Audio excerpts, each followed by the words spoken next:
Vébi est une chanteuse, auteure, compositeur et interprète camerounaise de musique soul, R&B et jazz, résidant à Montréal. Elle compte 2 albums à son actif, dont le dernier en date Zante, qui est sorti en 2021. Elle est chef de division culture et bibliothèque dans la ville de Montréal au Canada, cofondatrice de Anga Music et fondatrice du festival afropolitain Nomade, une rencontre musicale internationale créée en 2012 qui se tient chaque année dans une ville africaine. À l'exception de la ville de Montréal qui a abrité l'édition de 2024, Ouagadougou, capitale du pays des hommes intègres, abritera l'édition 2025 de ce festival itinérant. Immersion dans l'univers de cette femme de poigne qui brave les défis qui se dressent face à l'exécution de ses projets fédérateurs. Salut Vivi. Salut. Ça va? Ça va bien et toi? La patronne. Aïe oh. J'ai trop de noms. Ben écoute, ça me fait plaisir d'être là face à toi aujourd'hui. Plaisir partagé. La dernière fois qu'on a eu une entrevue, ça date. On était dans les années 2016, un truc comme ça. Je suis sûr que tu te rappelles plus, mais j'ai des images. Oh mon Dieu, oui. Ben oui. Oui, ça fait longtemps. Ben, ça fait un bail. Ça fait longtemps. Alors, tu es né et grandi à Yaoundé, ton cursus scolaire au secondaire, tu l'as fait au collège catholique Liberman à Douala. Mais à 16 ans, tu quittes le Cameroun pour continuer tes études au Canada.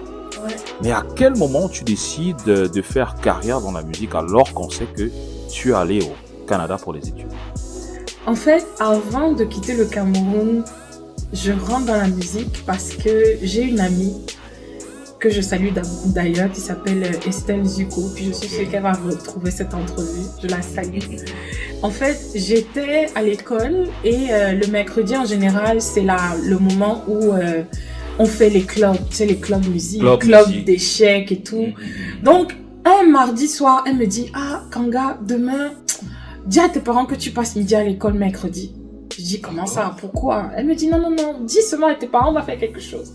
Puis moi, je suis comme, ok, c'est ma copine, il n'y a pas de problème et tout. Donc, je dis à ma mère, mercredi, je vais rester à l'école on finissait à 11h.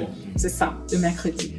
Donc, on finit les cours à 11h et là, elle m'amène dans une salle de classe, mais au 2e cycle. Parce que nous, on était en 3e, 4e, 3e.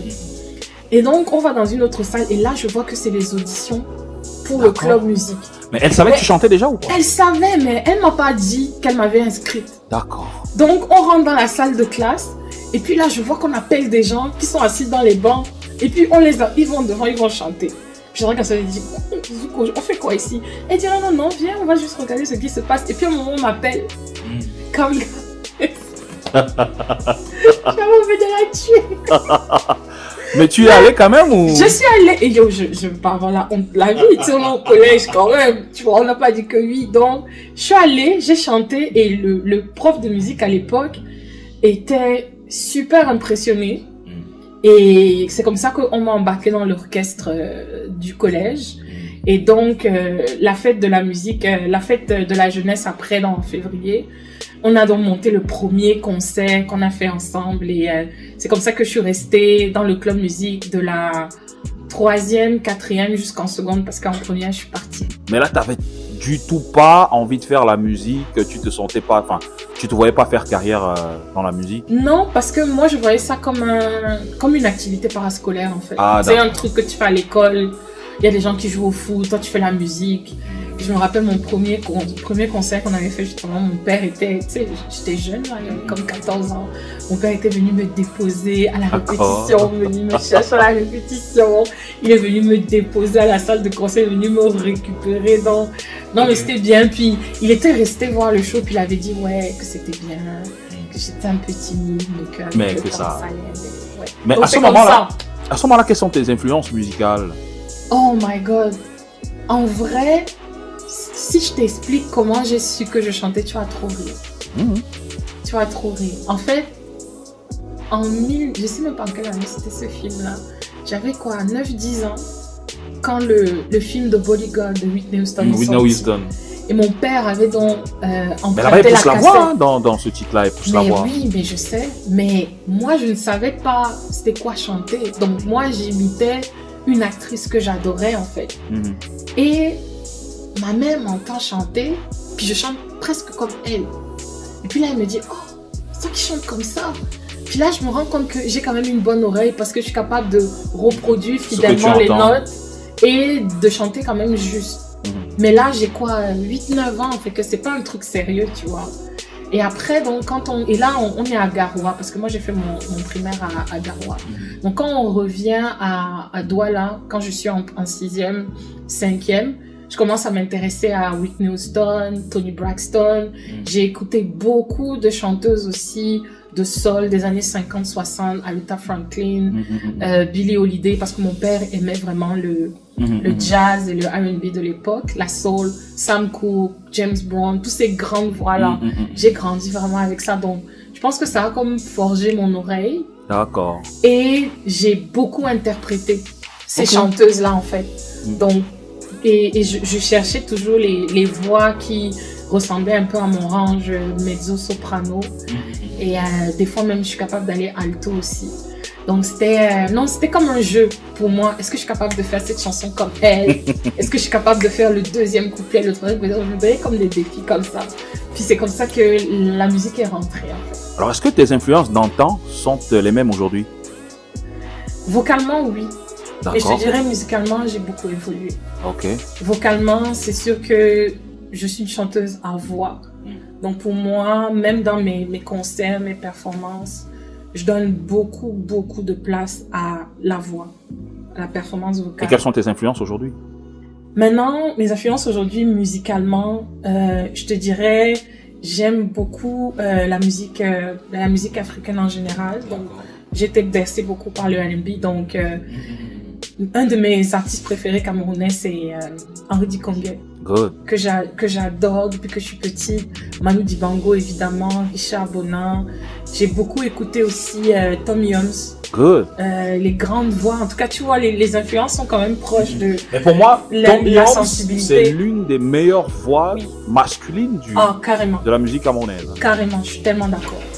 Tom Yoms, il y a aussi Shalom Bango que j'ai beaucoup aimé, Bébé Manga, Ben Deka, Grace Deka, c'est comme des gens qui sont solides musicalement. Ça me parle vraiment parce que pour moi c'était comme des vrais challenges. Tu vois, moi j'aimais beaucoup interpréter, imiter, donc ça me prenait des défis là. Ok. Et j'ai beaucoup aimé ça. Super. Alors, on sait que tu as été bercé par la soul, le R&B, le jazz, des registres qui t'ont moulé. Mais aujourd'hui, avec ta sensibilité et ton penchant pour la musique africaine, comment décrirais-tu ton style musical aujourd'hui? Moi, je suis très simple. Moi, je pense que je fais de l'afro-soul. Afro-soul. Tout simplement. C'est-à-dire que ma musique a besoin d'être très profonde. Les messages que je transmets sont quand même très profonds. D'accord. Et j'aime tout ce qui me permet d'avoir un mélange de R&B, jazz, un peu de hip-hop aussi. Ah d'accord. Ouais, chacun une culture. Ouais, je suis une fille du hip-hop, du rap. J'adore le hip-hop, j'adore le rap. Donc j'ai essayé comme de fusionner toutes ces choses-là. Mais ce qui me caractérise vraiment, puis c'est de là que vient mon nom d'artiste aussi, c'est vraiment la soul. La vibe. C'est la vibe qui vient vraiment de ma musique. Et ça, c'est très important pour moi. Ton dernier album, Zanj, est sorti en 2021. Il signifie quoi déjà? Zanj, ça signifie noir. Noir. Oui. C'est en quelle langue? C'est en arabe. En arabe? Oui, c'est comme ça que les Arabes appelaient les derniers esclaves qui étaient en Mésopotamie, en Arabie, avant que le commerce devienne transatlantique, parce que la première traite des esclaves était avec les Arabes. Et les Zanj, en fait, pourquoi c'est important? C'est parce que c'est un peuple, en fait, comme une espèce de communauté qui était la première à se rebeller, en fait, contre le califat. D'accord. Donc pendant 40 ans, ils ont tenu un siège pour contester justement le fait qu'ils étaient esclaves.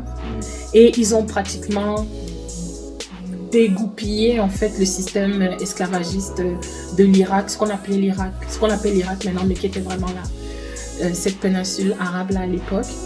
Et aujourd'hui, les descendants de ce peuple-là, c'est eux qui ont créé l'île de Zanzibar. D'accord. Donc Zanj, Zanzibar, en fait, ça veut dire ceux qui sont noirs. Mais je trouvais le jeu de mots intéressant parce qu'en créole, Zanj, ça veut dire ange aussi. Et il y a comme une espèce de relation intéressante entre les mots que je trouvais super cool de dire On peut être noir, on peut être beau, on peut s'émanciper Et être des anges également. Ok, mais quand on t'écoute, quand on écoute l'historique que tu viens de raconter sur le choix de Zanj pour ton album, on a comme l'impression que peut-être l'album a une coloration maghrébine, un truc comme ça. Non, pas du tout. Mais C'est pourquoi en le fait choix un hommage. En fait, c'est un hommage à des gens qui ont résisté, mais on parle pas beaucoup d'eux. C'est pour Tu aurais moi- pu dire noir, juste.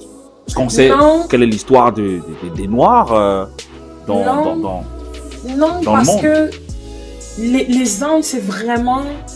Puis si tu écoutes mon album, la dernière pièce de l'album, justement, j'explique historiquement ce que ce mot veut dire. D'accord. Et en fait, l'historien qui parle en fait à la fin de l'album dit en fait c'est des Bantous qui sont arrivés en fait dans la péninsule arabique à cause de l'esclavage et qui ont décidé de se rebeller contre l'esclavage, mais ils sont restés invisibles en fait dans les livres d'histoire. Ok. Ça, on parle beaucoup de Haïti, la première république noire. On parle beaucoup de ce qui s'est passé pendant la traite transatlantique, mais on oublie souvent que la première traite des esclaves, en fait, a Les commencé nègres. avec les Arabes. Donc, pour moi, c'est important de garder le mot d'origine pour que les gens D'accord. aient envie. Ah, ok. C'est d'aller chercher aussi. Alors, pour celui ou celle qui t'écoute sans avoir écouté l'album, qui Oui. t'écoute en train de décortiquer un tantinet ton album, est-ce que c'est un album festif, introspectif ou mélancolique? Rien de ça. Rien de ça. Non.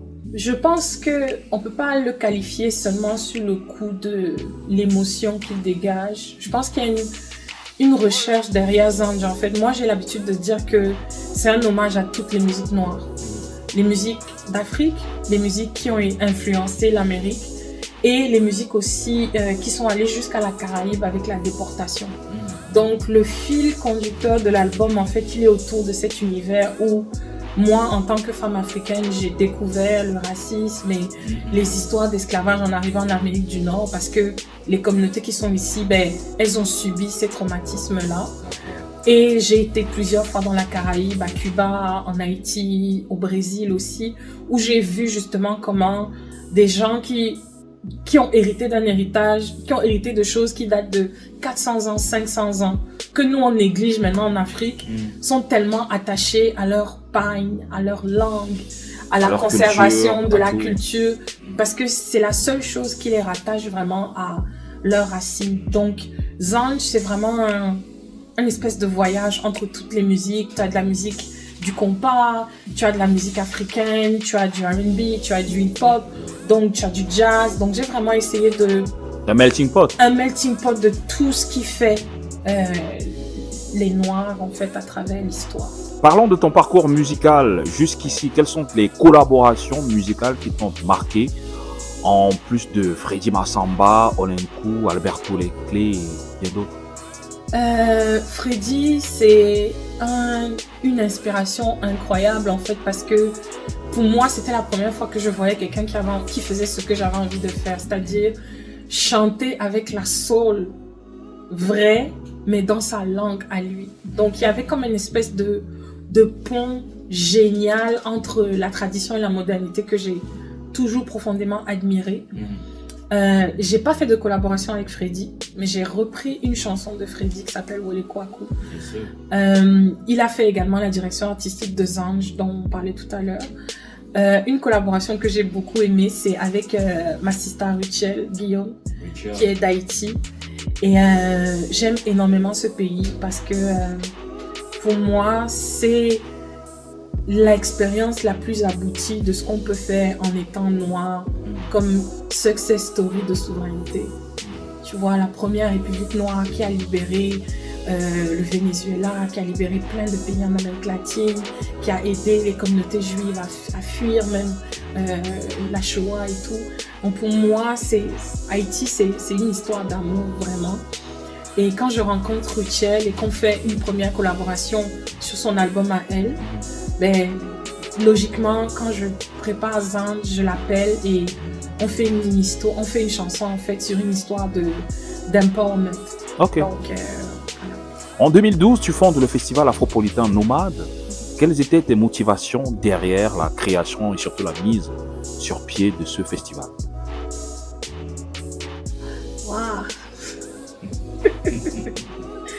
Afropolita, c'est la guerre. Si je commence là, ça va pas finir. Mes motivations, en fait, c'est parce que je me suis rendu compte que quand j'ai commencé ma carrière ici en 2012 au Québec, je me suis rendu compte que nous, les artistes qu'on appelle de musique du monde ou africains, souvent on a un parcours tracé. Tu arrives, tu joues à tel endroit, tu joues à tel festival, tu fais telle date et puis ça va. On s'attend pas à te voir sur une scène du festival de jazz ou les Franco ou d'autres choses. Et je trouvais ça vraiment injuste parce que je me disais, tu peux pas travailler autant pour juste faire 2 dates dans ton année. Genre, ça a pas de sens.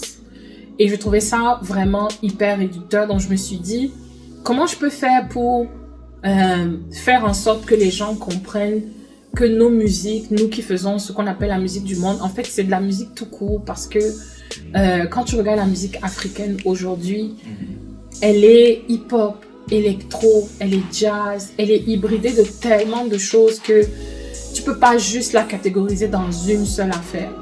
Donc je me suis dit, ça vaut peut-être la peine d'amener les gens sur mon continent, voir comment ça se passe. Vraiment nous on fait la musique et puis à un moment ils vont peut-être se rendre compte que finalement n'importe quel artiste peut jouer sur une scène jazz, n'importe quel artiste peut jouer sur une scène électro ou une scène hip-hop.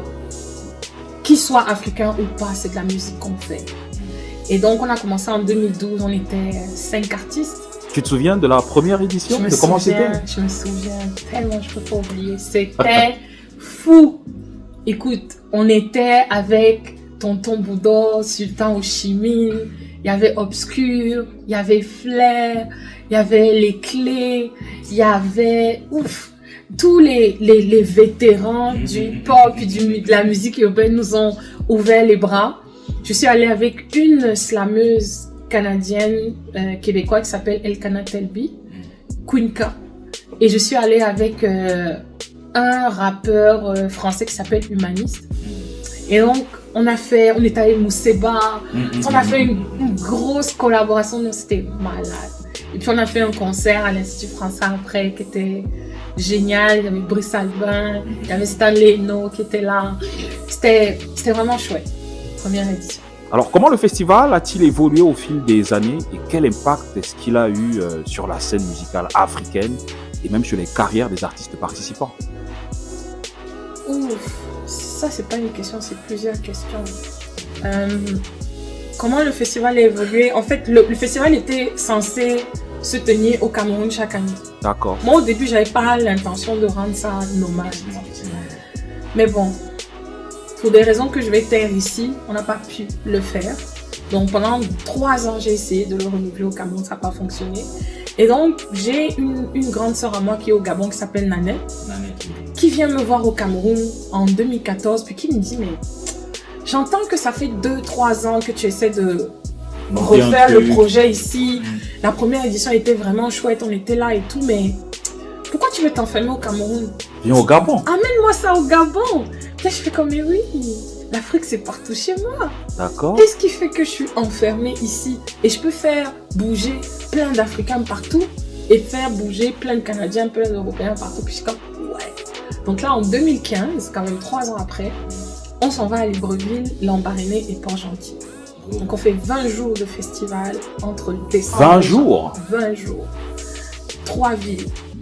Truc fou. Je sais même pas comment on a fait ça. Aujourd'hui encore, je me pose la question. D'accord. Et à ce moment-là, on rencontre donc quelqu'un du Bénin à Libreville qui nous dit, waouh, moi j'adore ce concert. Ce serait sympa de venir au Bénin. Ce serait sympa d'aller à Cotonou. On s'en va à Cotonou en 2016. Ah, je vois. En 2016 à Cotonou, on m'invite à un événement de la francophonie à Liège en Belgique. Et là, je rencontre donc une des responsables de l'Institut français du Congo. Et là, elle me dit, mais pourquoi vous venez pas à Pointe-Noire? Ce serait bien. Ce serait sympa. Puis la même année, on gagne un prix de l'OIF de la francophonie sur le Vivre Ensemble, qui nous donne un peu de financement en fait. Et là, on se dit, ok, on va à Pointe-Noire. Et à Pointe-Noire, on rencontre justement, c'est là que je fais la connaissance de Toko, qui vient avec une forte délégation du Cameroun. Du Cameroun, ouais. Nicole Obélé, Armand Billard. Castro, avec qui j'ai commencé justement Liberman, que je revois sur mon festival presque 20 ans plus tard. C'était un moment fou. Jolie Mandengue aussi qui est là, Lemro. Donc en 2017, on s'en va à Pointe-Noire. Et à Pointe-Noire, on rencontre une représentante de l'ambassade. Donc à chaque fois, vous rencontrez une antenne qui vous demande de... Exact, quelqu'un qui nous amène dans un autre pays. Et en 2018, on fait Abidjan. Good. Oh non, on fait Dakar, on se passe au Sénégal avec Ali Beta qui était venu à Pointe-Noire. Et de Ali Beta, on s'en va à Abidjan en 2019. 2020-2021, c'est la pandémie, donc on fait des éditions en ligne. Et 2022, tout qu'on m'appelle un matin, il me dit, Vibe, tu dois revenir au pays. D'accord. J'ai dit, pourquoi je dois revenir au pays? Non, c'était trop difficile, ça m'a traumatisé. J'ai dit, mais maintenant, viens, on fait les choses bien. Il me dit, non, ça fait 10 ans. C'est 2012-2022, tu dois marquer ça d'une pierre blanche. Ouais. Je voulais pas. Hein. Ah, tu voulais pas? Non, je voulais pas. Parce que j'étais traumatisée. Pendant 3 ans, j'ai essayé de recommencer, ça n'a pas fonctionné. Je me suis dit qu'en fait, les Camerounais ne voulaient pas le festival. Pour de vrai. Je me suis dit, peut-être c'est quelque chose qui n'intéresse pas le pays. Cameroun. Donc on m'a dit, non, viens, on va mettre la structure. Donc là, pendant toute l'année, je lui dis, bon, laisse-moi voir si je peux trouver des sous. Si je trouve les sous, je viens. Si je ne trouve pas, je laisse. C'est mort. Parce que la façon qu'on m'a traumatisée. Et finalement, on se fait accompagner par Affaires mondiales. Donc, Affaires mondiales Canada, c'est comme le ministère des Affaires étrangères, l'ambassade du Canada à Yaoundé. On se fait accompagner par le Conseil des arts du Canada. Donc, je vois qu'il y a un engouement. Comme, ok, les gens veulent qu'on aille au pays. D'accord. Puis là, on lance l'appel de candidature. Les artistes répondent bien. Et là, tu te dis, il y a quelque chose. Je me dis, ouais, il y a quelque chose. Puis là, on fait les trucs et tout. Et puis, on réussit à avoir un beau lieu, une belle scène. Je suis comme, ok. Puis là, toi, tu réponds présent. Bonas répond présent. Je suis comme, ok. Fait que là, on s'est dit, bon, on va fêter les 10 ans. Mais je voulais quand même ajouter une plus-value. Parce que au fur et à mesure que je faisais le festival, j'étais vraiment beaucoup approchée par des filles qui comprenaient pas comment moi je pouvais gérer tous les gars. Je pense que c'est cette année-là que les sourcières, on découvre les sourcières. Exactement. Donc on fait une résidence de création féminine, les sourcières, et on fait également tout un programme de formation pour les femmes entrepreneurs pendant 5 jours à l'hôtel Starland justement. Et là je me dis, ok, il y a vraiment un besoin.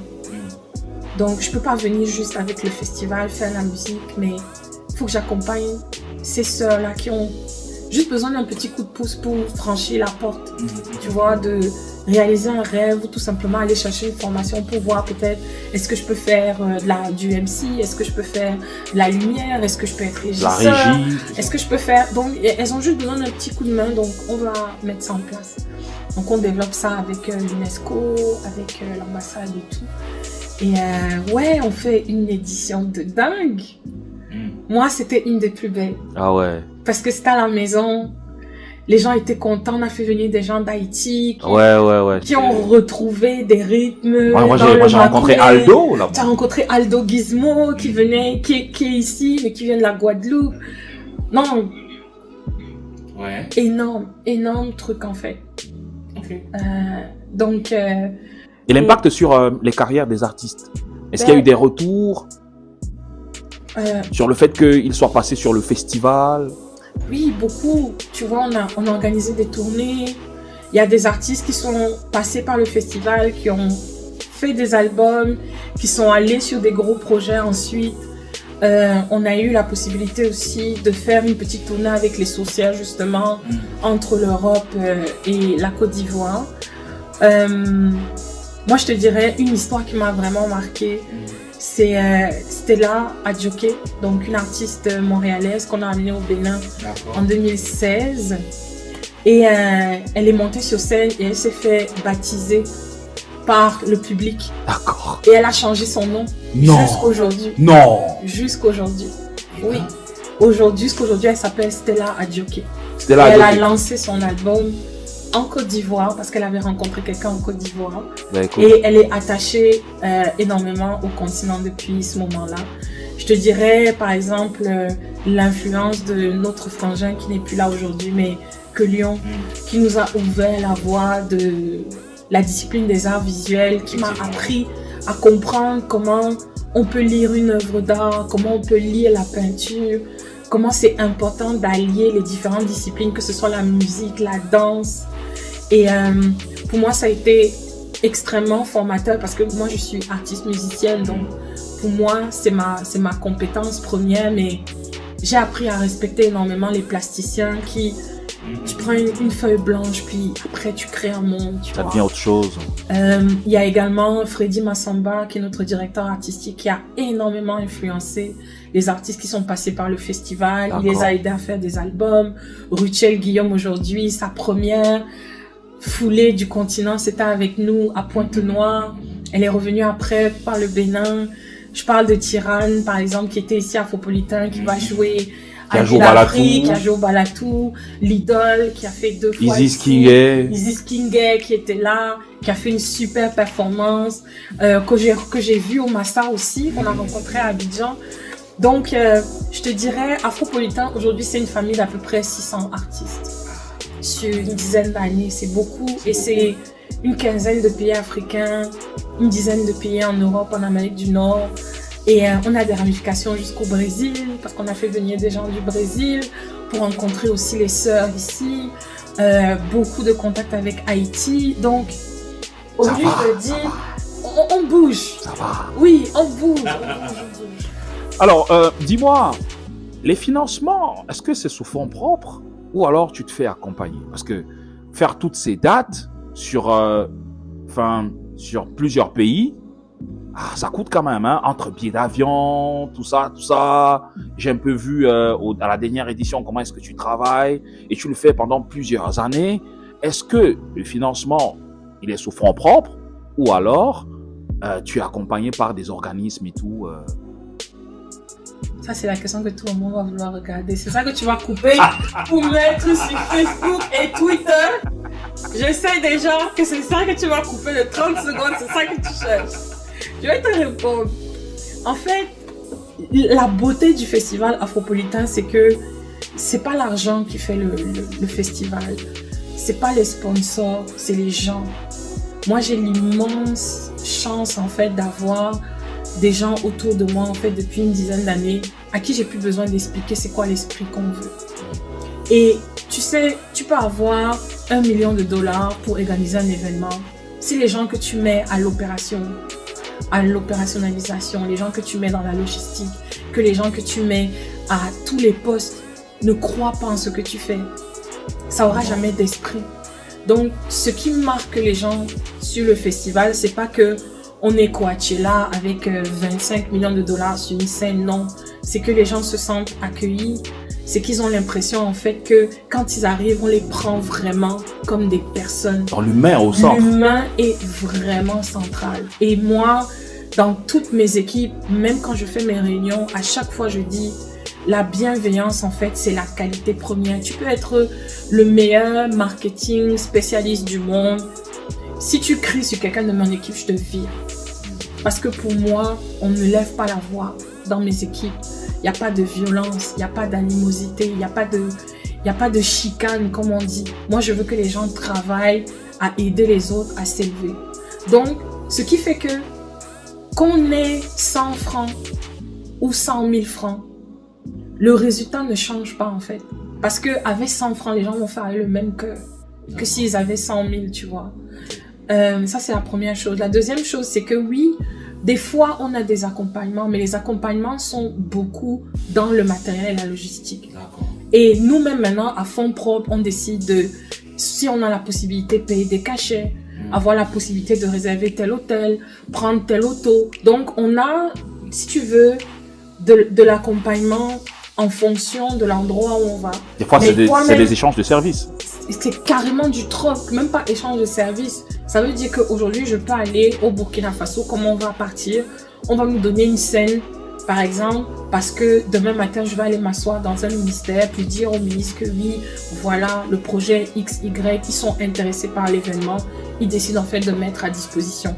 Ou je vais dire, ok, je vais faire par exemple une entrevue avec telle télévision, je vais leur amener tel artiste, et puis eux, peut-être, ils vont faire une couverture pour nous pendant 2 jours. Tu vois, c'est ce genre d'échange de services-là. Alors, tu arrives à Montréal à 16 ans. Et c'est ici que tu te dévoiles et t'affirmes en tant qu'artiste. Mais dis-moi, en tant qu'artiste camerounaise vivant à Montréal, comment cette ville t'a-t-elle musicalement accueilli?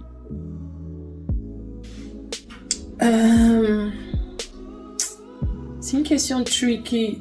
Quand tu parles d'accueil, je ne sais pas si c'est le bon mot. Moi, je pense que Montréal, c'est la ville qui m'a fait grandir musicalement. D'accord. J'ai été accueillie, bon, parce que je suis venue faire les études, je suis descendue ici pour étudier tout ça. Mais dans la tête de mon père, moi, je venais pas faire la musique ici, là, je venais étudier. Donc, entre mon cégep, puis je te dirais ma maîtrise, jusqu'à ce que je termine ma maîtrise, j'ai pas fait de musique. D'accord. Je voulais d'abord venir finir l'école. Les études. Donc, quand j'ai eu ma maîtrise en 2009. Donc, après, j'ai dit à mon père que bon, Je t'ai donné ce que tu voulais. tu as ce que tu voulais, j'ai le bac, j'ai la licence, j'ai le master, j'ai tout. Maintenant, j'ai envie de faire ce que je veux. Donc, à partir de 2009, c'est là que je suis rentrée un peu dans le milieu de la musique. J'ai rencontré justement mon cousin Olwanku. J'ai rencontré Ray Ray, qui est un gros producteur que je salue. Producteur hip-hop qui a travaillé avec Guru, Jazz Mataz, de grosses figures du hip-hop. On a fait un concours de chant, de musique et on a gagné justement le International Writing Song Competition. Et c'est là que je me suis dit, ok, ça vaut peut-être la peine de creuser un petit peu. Puis j'ai commencé à écrire. Jusqu'à ce que en 2012, je sorte mon album justement au Balatou en 2012. D'accord. Et c'est là que j'ai fait comme, ok, il y a peut-être quelque chose pour moi ici. Et donc je dirais Montréal, ça a Donc été l'accueil a été... bon. L'accueil a été positif, puis ça a été un beau terrain d'expérimentation. Parce que ça m'a permis aussi de savoir, bon, est-ce que je voulais faire du hip-hop, est-ce que je voulais faire de la soul, plus de l'afro, donc ça m'a permis de tester. Est-ce que ça a influencé ta carrière musicale à travers, par exemple, la direction artistique, ta vision, les rythmes? Est-ce que ça t'a transformé quand même? Oui, parce que je suis devenue très engagée ici. Ah, d'accord. Oui. À force de me frotter à certaines réalités, moi, j'ai décidé en fait de parler d'engagement dans mes textes parce que j'ai vu et j'ai vécu beaucoup de choses compliquées en fait en étant une femme noire, une femme africaine, de voir aussi comment la société en Amérique du Nord est, toutes les injustices. Pour moi, c'était comme impossible en fait de juste observer puis de faire comme si je vois rien. Donc je dirais, c'est plus ce côté-là. Sinon, mes influences n'ont pas beaucoup changé. Vocalement, je suis restée quand même alignée avec ce que j'aimais entendre et faire. Puis musicalement, c'est ça, je me suis beaucoup rapprochée aussi de ma culture. D'accord. Parce que c'est ça, je voulais rentrer là. Alors, on va dire que tu es un tout petit peu un globe-trotteur parce que le festival, il est itinérant.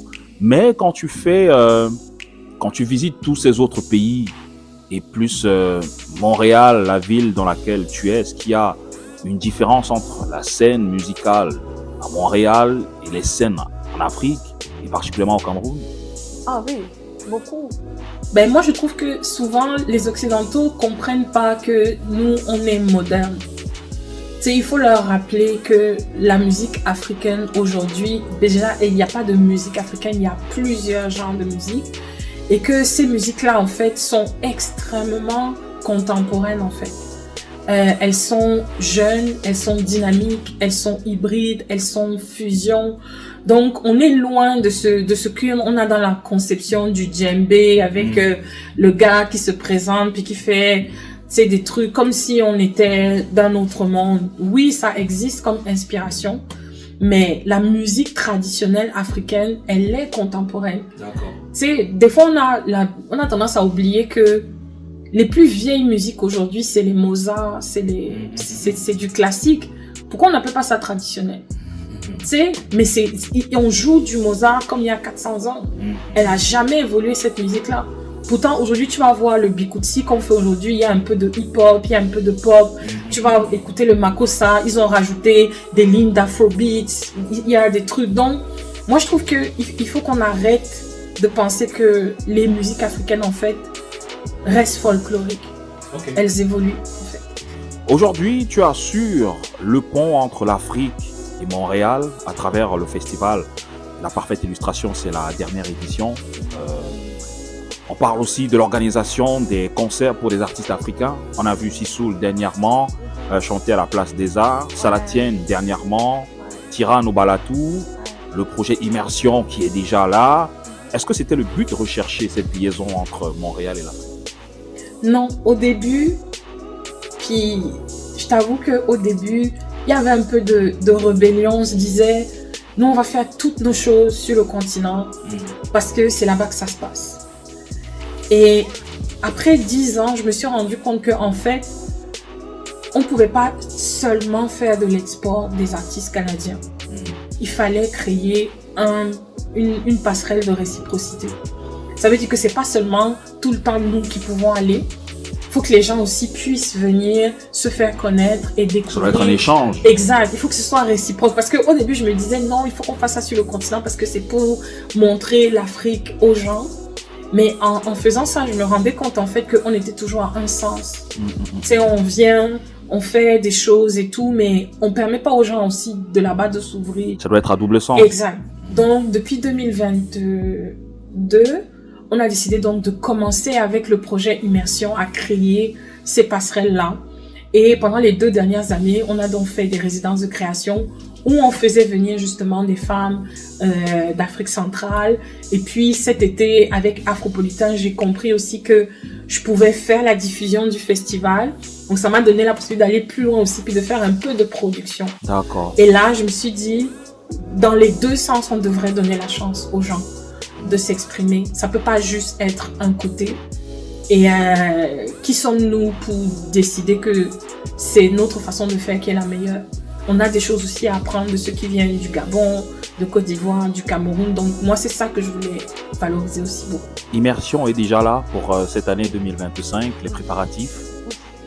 Est-ce que les préparatifs vont bon train? Tout est fait.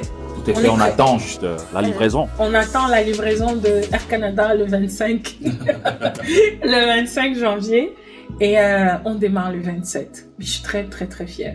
Ben écoutez, vous regardez certainement cette entrevue alors que l'immersion n'est pas encore passée. Donc, vous allez nous excuser un peu.